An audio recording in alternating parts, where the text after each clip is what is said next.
So I know that this new wave of speedsters may be a little bit divisive to some people, but oh my god, I think these are gorgeous. And it also seems like a little bit of a challenge, because I want to make one of these using automation and then put it into beamng. Now this is going to be quite tricky. I'm not sure which body I'm going to use. Now this one would make sense, but the convertible one actually seems to make more sense, seeing that I'd be able to chop off the roof just a little bit easier. And I also want to do the double bubble thing that they have as well, which I think is just, gorgeous. Now I know that this vehicle is not practical in any way, but still, I love it so much. So to start this off, it's going to be completely, just unfathomably expensive. So it's going to be carbon fiber, it's going to be a monocoque, more carbon fiber, a front longitudinal. It's going to be a big V12. Some double wishbones, maybe some push rod in the back.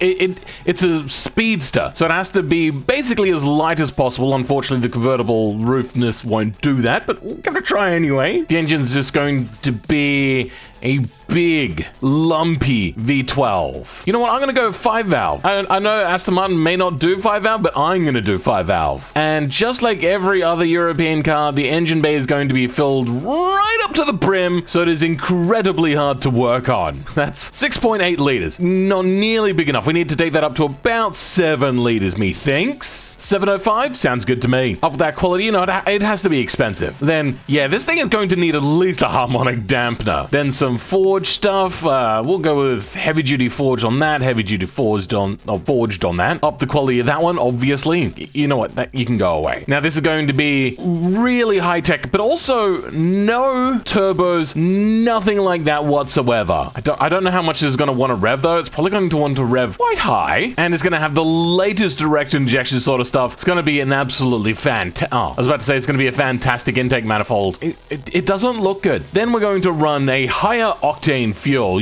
just because. Get that RPM up to probably where the engine starts to destruct itself. Go with some sort of long tubular, high flows, and some good old straight throughs. And immediately, you know what? We got decent power. We need better internals. God, this is a big V12. To be revving this high, my God. We have pretty much the tippity top that you would ever expect to see in a road car. Any higher, and I feel that this would be considered a race engine. We can go up to, no, we can't go to 9100 RPM. That would apparently be too much. A little bit higher richness, that's fine. More cam profile, more compression ratio. We got a lot of compression ratio to play with. What exhaust size do we? Oh, look at that! That's a lot of power to be running through a vehicle that is completely unsafe in every conceivable way. And methinks 661 kilowatts is enough. That's 886 horsepower. That's got to be like one of the most powerful naturally aspirated engines of all time. Oh, it was a different Aston Martin that actually holds that title. At 1,130 horsepower from 6.5, that's less engine size than, oh god. Well, unfortunately, I can't make the engine really any bigger. So we'll just take the flag of good enough. Let's see what this bad boy sounds like. Oh yeah, that's that overly loud automation engine that I'm used to. Oh, my ears are bleeding. Anyway, let's go ahead and pick the body that we want. And you know what, actually, I think I've just realized how to make it even easier. If we go with this one, we can just paint this roof invisible. Then we might be able to paint this trim invisible and then the windshield invisible. And that's pretty much everything we need to do. Oh, that's so easy.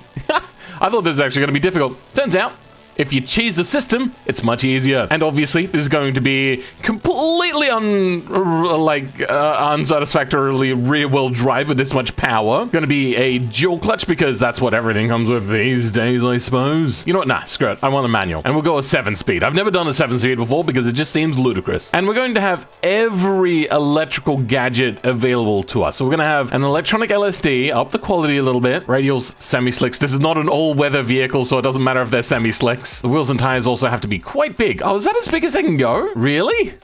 Is that all? That doesn't seem right at all. I suppose to go any wider, we'd have to widen out the body a little bit, wouldn't we? Yeah, all right. I suppose we'll do that. It's starting to look a little bit now disproportionate because I had to widen out the front more than the...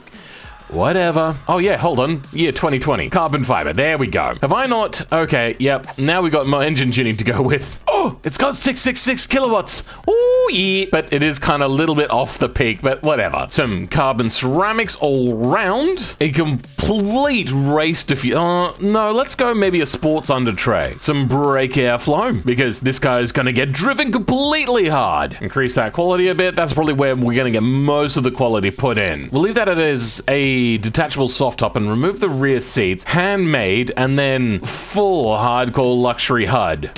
I don't know, does Aston Martin use electric? I know a lot of others do, but a lot of the supercars that use that, usually the engine is in the rear and they just don't want to have to route all of the pipe and hydraulics up here.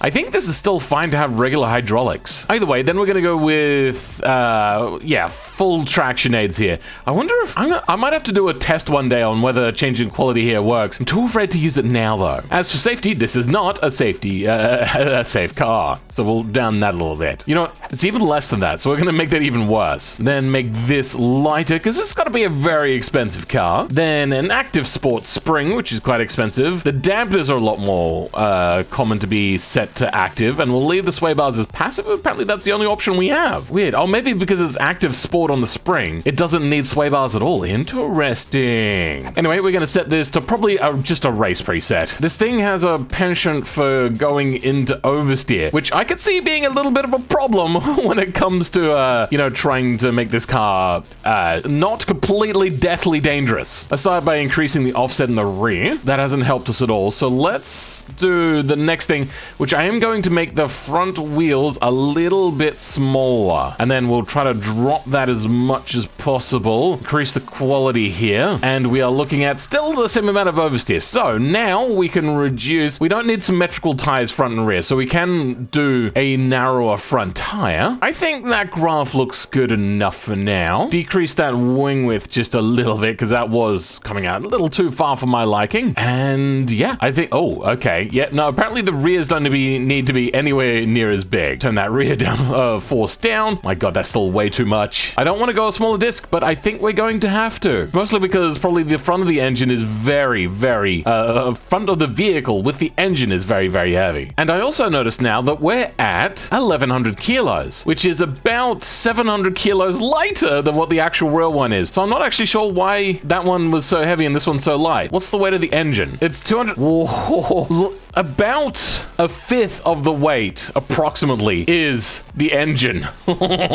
Severe issues with wheel spin, significantly reducing drivability. Oh no! Oh, thank God I haven't set the top speed high enough. Oh yeah, you know, it just goes a leisurely 498 kilometers an hour. 462 kilometers an hour. What's that in real numbers? What's that in funny numbers? 287. This is one of the fastest cars in the world. My God, bro, this is... Let's increase this tire quality. Surprisingly, we don't have a lot of mechanical grip though. Now, when I did that update video, one of the things I noticed is that the car had not very much wheel spin. That's because I had traction control. This has traction control on, and it's still got 21.6% wheel spin. Oh my God, how much without? It's 86%.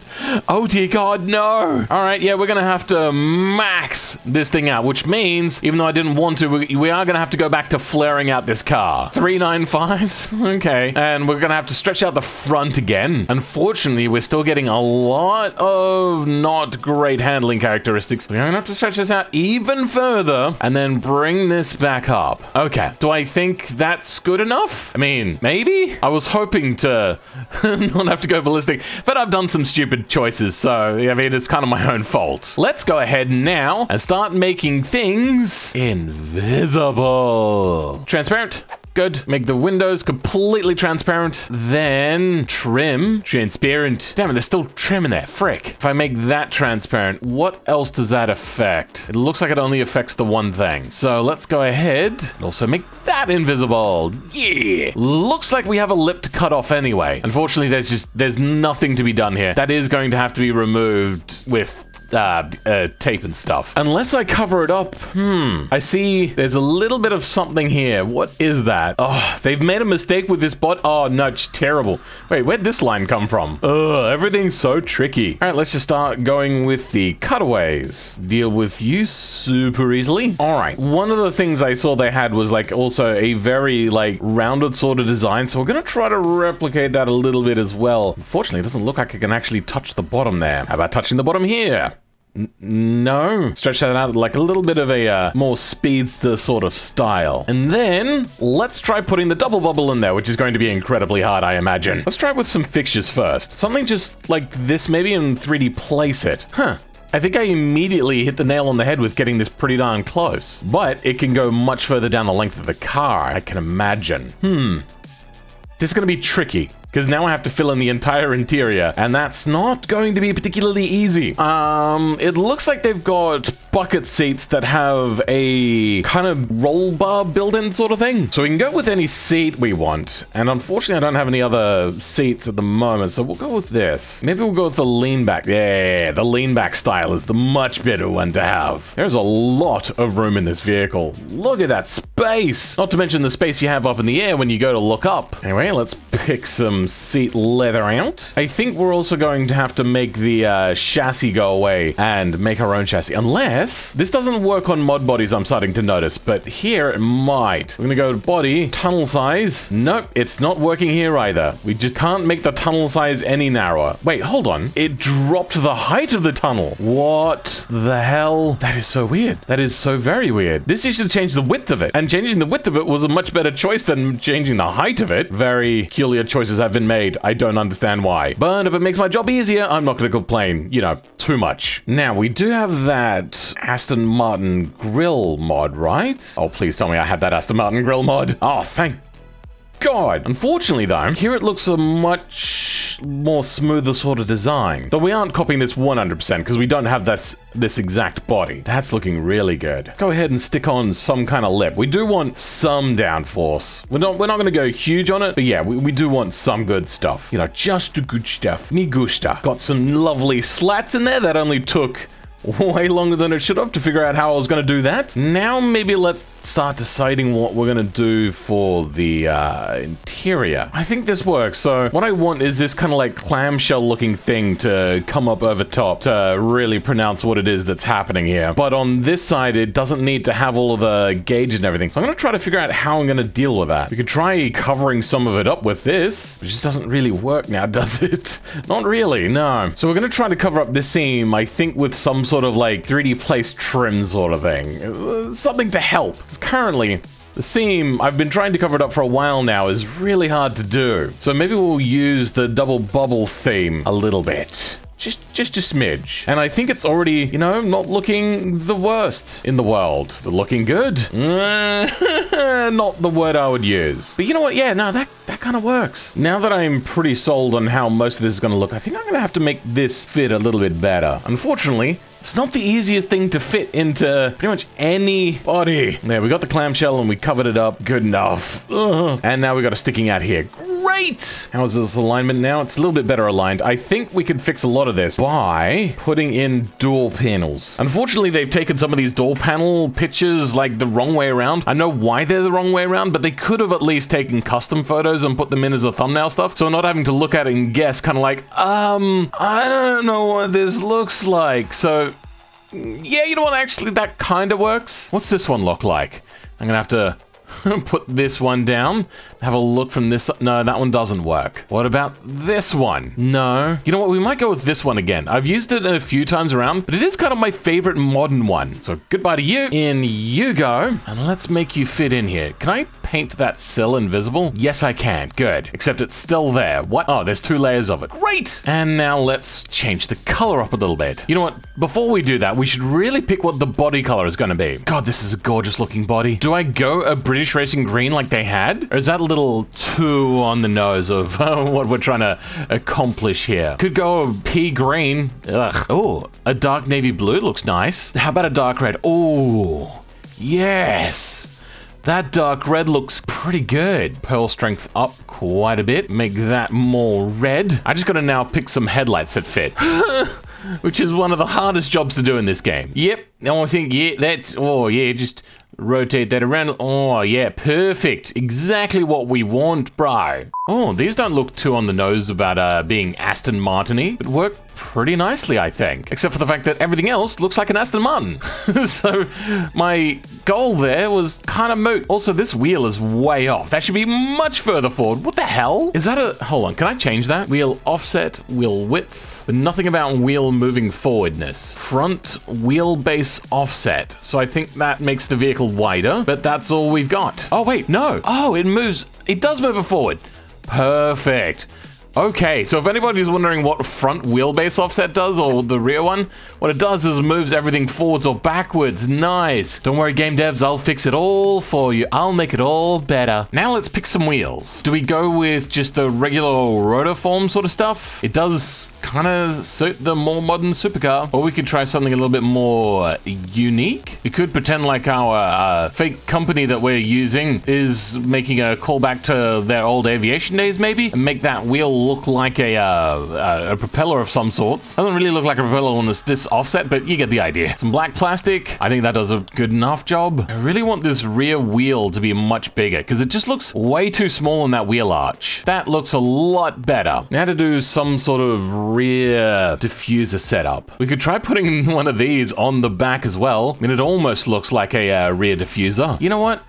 It doesn't actually do a terrible job, but I have a better idea. Grab this and put it on here, then grab this, make that invisible, make the mesh invisible, then make it very three-dimensional and fit where I want it to fit. Then we're gonna come in with some cutaway, and how does that look? It's getting close. It's looking all right. I'd like this to be a little bit more curved though. Okay, yeah, we're gonna have to turn this one back to two-dimensional. The exhaust is doing some particularly weird stuff that I don't fully understand. But at least it doesn't look so bad out the back here now. Let's pick out some taillights. Not working quite the way I wanted it to for the taillights. You can barely even tell that it is taillight. That's, yeah, no, that's in no work. Do I go with the round taillights again for a third time? I don't think so. No, it can't be done. You know what? I think this just isn't working because of the way the duck angle goes. Sorry, the duck angle? The lip angle goes. Matched together with the maybe not best color choice because the taillights do not show that much at all. So let's go ahead and pick a different color. Purple? No. Dark purple? No. Really dark purple? Oh, actually, you know what? With the red in it, that does look pretty nice. Oh my god.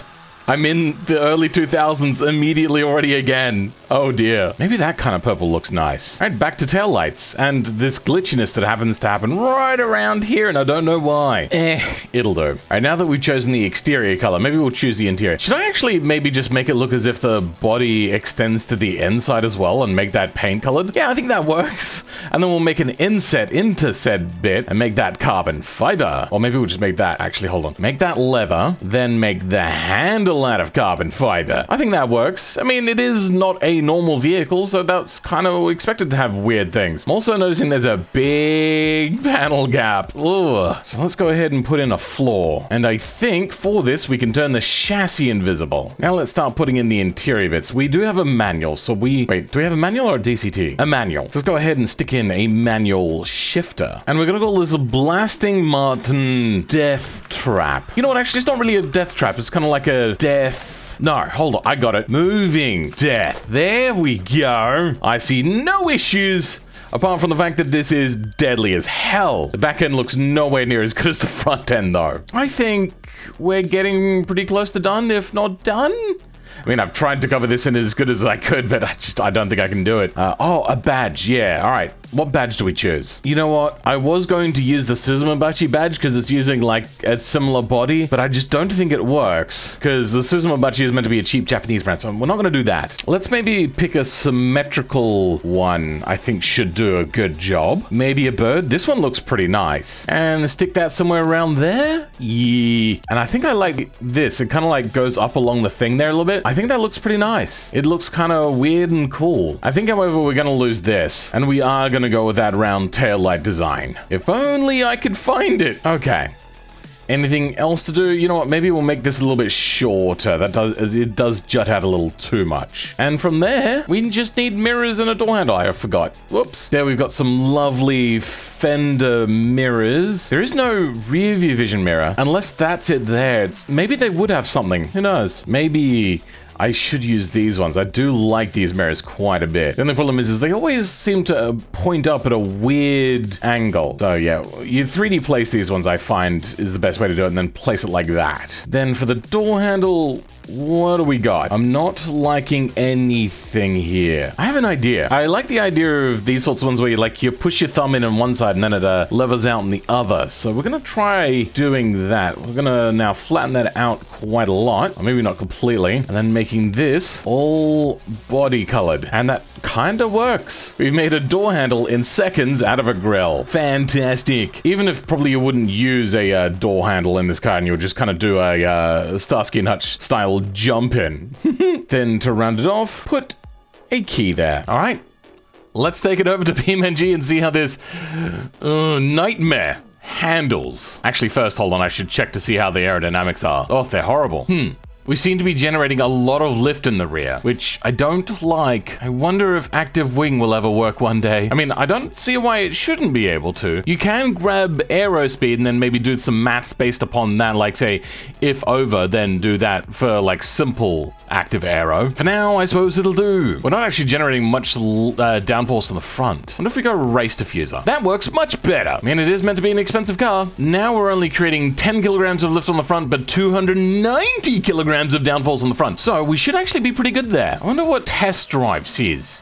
And 156, not bad. This is not a hypercar. Remember, this is a manual, not any sort of DCT. It is rear-wheel drive and a big, heavy V12. Like, my God, this is not your everyday normal sort of car. This is a luxury GT cruiser speedster sort of like fun weekend car for the insanely rich. Especially when you consider that this weekend car is worth nearly $400,000. So yeah, let's just go send this over. Yep, that exhaust is way too loud. God damn, my ears are bleeding. Let's go ahead and turn you down a lot. And we brought it to automation test track purely just to give this thing a bit of a shakedown. It does need to, you know, test a little bit before we take it out on the road. That's what normal companies do. They make sure the car is not dangerous before they take it out. And it's fairly good off the line. We do have traction control on. We have it set to comfort at the moment, and lots of mechanical understeer with those brakes being too strong on the front. Okay, you know what? Traction control is taking over a little too much. I am still bleeding from the ears though, oh my God. And the suspension, look at that. That suspension is way too soft. This is meant to be raced. This is no good. So, maybe turn these up like a couple thousand, I think, Newton meters is what they're meant to be. Hopefully that's helped quite a bit. And this is not really anywhere near race. All right, let's hope that this is now strong enough. You know what, we're even gonna turn up this even more. What the hell? Let's turn this front brake force up quite a lot. Good golly. And then re-export. Yep, still insufferably loud.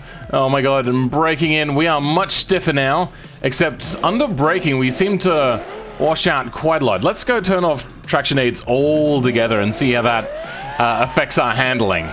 Oh my God, we seem to have a bit of power. Lots and lots and lots of burnout. My goodness. But braking into the corner, not so bad. And gear shifting is horrible. Why is this thing so hard to drive? I mean, it has a lot of power, but the car is not bad. Weird. Oh, okay. Not bad at all. That's actually pretty good. That's a lot of power. And then just understeer. Weird understeer. And I don't quite get why. If I go to a lock, it is clipping through the wheel fenders. Don't worry, we got this under control. Oh, God damn it. Dear God. But that's fine. Got around there. And this thing, yeah, really does benefit from the traction control, not traction control, ESC turned on. But I think you can control this without it. It's just really hard. Bugger. So, ESC back on, and immediately this car should transform into a much more drivable car. Get it turned in. Look at that. And then turn the other way, understeer unfortunately, but it's not the worst thing in the world. Nah. Ooh, it still has way too much power for even the ESC to be able to rein in at the moment. Good golly. And then turn down here into Kill Rob... no, not Kill Rob. This Ban Hammerhead. Not bad. And try my hardest to smoothly put the power on, but it's just not working for me. And now in the Cotswolds. Not too bad. Not too bad at all. That's fine. We've come out of there. Now we got to see what's... Oh, damn it. Well, the passengers of this vehicle have now died. We've killed our customers. But that's fine. There's more where they came from. Now, I know that I didn't actually kill people of the car because this is a shakedown. What I did was kill one of my test drivers, and that's absolutely fine. Why are we not changing up gears? What's happening? But how's our cornering at high speeds? Not great. Understeer. Lots of understeer. That's poop. Let's try adding a little bit of camber, and we're going to make sure that we don't accidentally add any caster here. So what I've noticed is this for some reason doesn't sit at 100%. It sits at 99.6, which is very weird. Our camber though is 2.2 degrees, which is what I set it to. Let's now change that a little bit more. Maybe make it 2.5. We're at 3. That's unfortunate. That looks fine there. The toe hasn't changed too much, and the caster is about the same. Is that toe in or a toe out? That might be toe out. So let's go front toe adjustment. Take off about, I don't know, 17? 17 was not enough. 37? That's pretty close now. Unfortunately, however, we can't change caster at all, and I don't know what SAI is. No clue. So get rid of that now and give it another try. Turn in is, oh, much sharper already. With only 0.3 of a degree. Let's try that again, shall we? The brakes are not great still, though. Under braking, this thing likes to wash wide way too much for my liking, but I suppose that's not the worst thing in the world. And oh, there we go, good. And then come down here into the mini slingshot area and into Ban Hammerhead. I've got to do something about the brakes. There's something wrong with them, right? Let's start by turning off that, then bringing up another debug for wheel speed. Hopefully that will help us know which wheels are locking up more and if the fronts are actually locking up more than what they should. So start braking, and yeah, as you can see, the fronts are locking up way before the rears. And this is on full brakes. So yeah, you don't want that. We go into tuning though, we could turn the front brake force down. Let's try turning it down 84%. And doing this again, lockups, and seems to be locking up about the same amount now. I think we're good. 15 millionth time's a charm. Let's go. I forgot to turn ESC on. I'm an idiot. Because I need that. I don't have the skill. And coming into the first corner, brake and turn in. Okay, it's washing out way less on turn in now when I've got the brakes on. So that's helping us quite a large amount. I believe I have done that right. Hello. Interesting. All right. Get it turned around. Okay, now. Minor corner. Oh, a little bit bouncy, unfortunately. That's fine. Slow it down now for Ban Hammerhead. Our brakes are just not powerful enough. Maybe I should have turned the rear brakes up as opposed to turning the rear brakes down. That probably would have been a much better solution. Now, slow it down. That went okay. Kind of. Oh, God, please.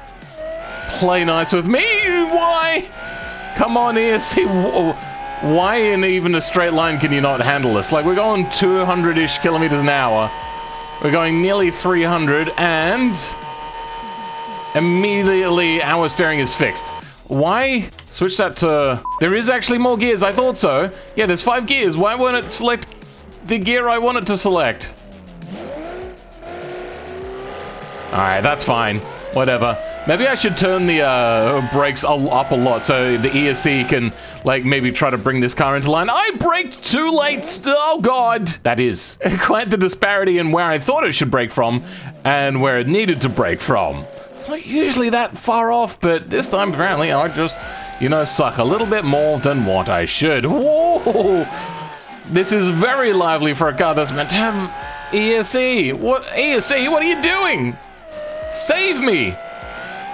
Come on, we're a popsicle. You can work ESC. You can do your thing. I think I just broke the suspension again. Yep. Now let's try rewinding and trying that one again, shall we? Okay, popsicle. This time, treat me a little bit nicer, and let's see how fast we can go around Adams Apex. All right, bring it in for the brakes. No, no, no, no, no, no, no, no, no, no. God damn it.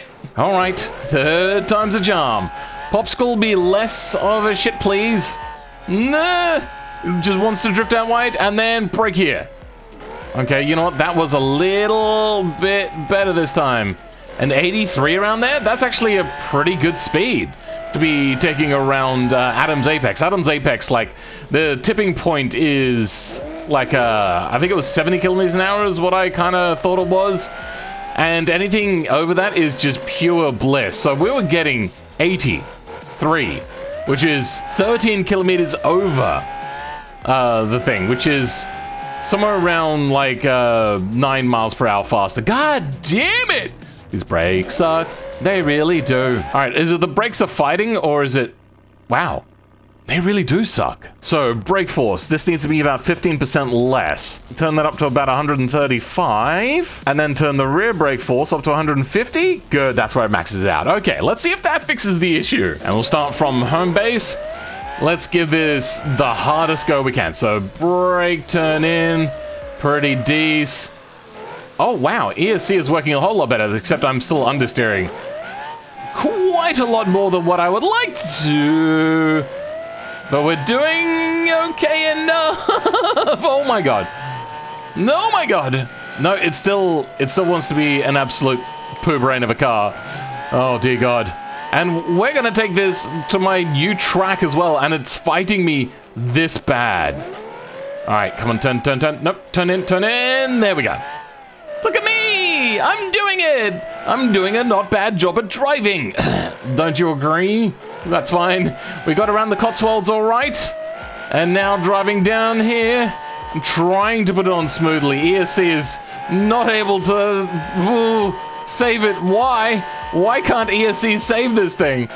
Oh god damn, that is just a nightmare. And then at about 300 kilometers an hour.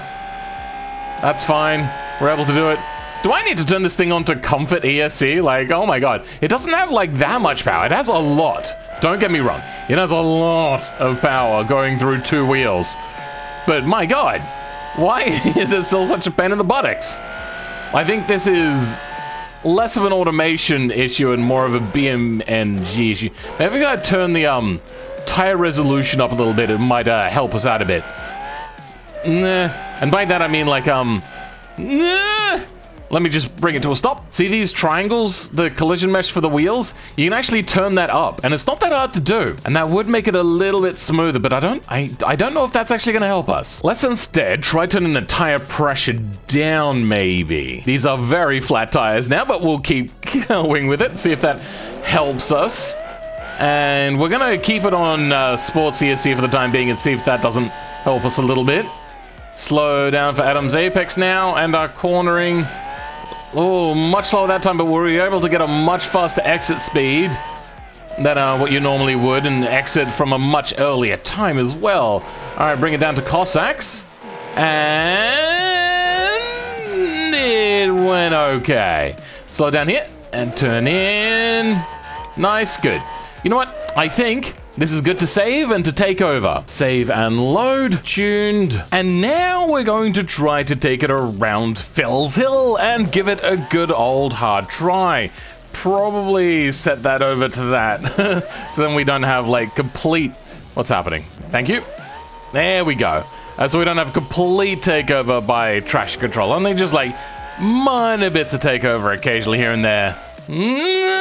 Understeer, god damn it. I do have the tune set up, like it is active currently. I just don't know why it's acting as if it doesn't. No, you know what, there was actually pretty decent. Turn-in is quite dull, and then power oversteer is problematic.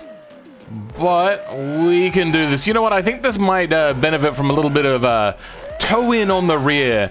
So the rear, it really does need a lot of toe-in. Come on, why? I mean, I loaded it. Is it loaded? Like, what's going on? Yeah, it's got the correct camber. The toe-in is a bit much, though. No, maybe it's just because it's on uneven surface. Maybe that's all right. That can go back away. It should be good. It should be the tune for what? Head start. No, I'm joking. I wouldn't do that. All right, let's go. Yep, understeer. God damn it. So maybe it's just there's something I'm missing about the handling characteristics of this car. So we're gonna speed it down here to start with, to the this corner here, and then turn in super early. There we go.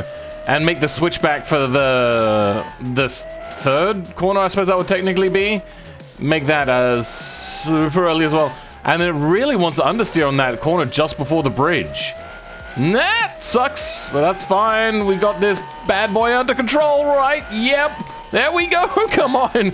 Oh man, this is really hard to control. God damn it. All right, this time let's brake a little bit earlier. And good. We got turned around for the first hairpin. Come on. Don't be like that. Oh, that's so tricky. God, I missed the checkpoint. God damn it. All right. This time we got through there much smoother. And then we're going to be not so crazy up here. Lift a little bit to help settle the car a little bit. Brake on the turn in. That is not a corner that you usually have to brake on, but this thing just has so much speed build up. It's just bonkers. So we've gotten through the second hairpin and now coming down for the third one. Good, I did. Ooh, I slowed down early enough, but I didn't slow down enough. And now traction control is kicking my absolute butt and punishing me for being silly. No, come on! Oh, they're dead. The drivers just died. But there's more where they came from. All right, this time taking it a little bit easier because we are going over a bit of a crest there and this thing doesn't have demonstrous amounts of downforce like it really should if you're trying to put this much power through just the rear wheels with no roof. So that is, yeah, just all the problems rolled into one. I do want to go back to making downforce monster cars, and I think I might try one soon with just rear wheel drive. I stuffed up! That was my fault, but that's fine. Traction control will help keep me in line, and screw it. I've tried this so many times today. Let's now push through to the end. And 1 minute 40. Is that the fastest we've had so far? No. Not even close. There's only one more thing to do. And that's to go full sweat mode.